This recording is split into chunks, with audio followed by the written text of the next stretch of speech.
তুমি কি হের প্রতিবেশী? হ্যাঁ, আমি যে এখানে তার নির্মাণ যে মারা গেছে তার আমি ছোট ভাই। আচ্ছা, কি তো হয়েছে? ঘটনা হয়েছে 27 তারিখে এখানে ছোট বাচ্চা একটা জলে পড়ে মারা গেছিল।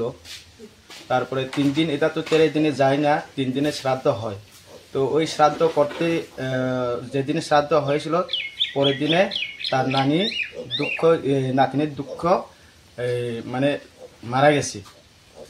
তারপরে এখানে থেকে জিবিটি এফআইআর দিয়েছিল, এই জিবিটি থেকে এনে তারপরে দহন করছে।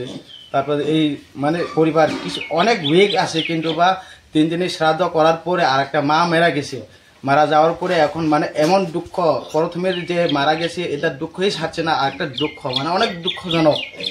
আমি এখানে দিল্লি আছে, তানির মামা আমি এখানে আছে, তবু আমরা চাই যাতে বিভিন্ন যারা এই নিউজ দেখে মানে সবাই যেন তাকে সাহায্য করলে তার কিছু উপকার হবে। ওই যে মায়ের শ্রাদ্ধ করার জন্য কিছু উপকার থাকবে। টাকা নাই না শ্রাদ্ধ করণে?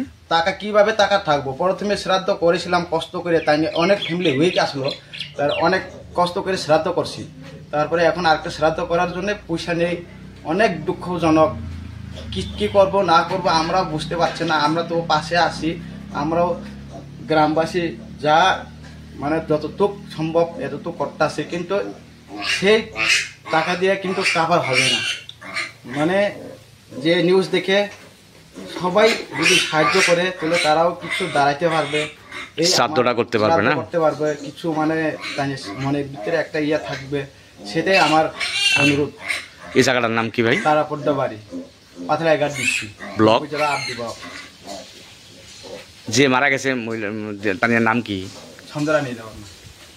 নাতির দুঃখে মারা গেছে না? নাতির দুঃখে মারা গেছে।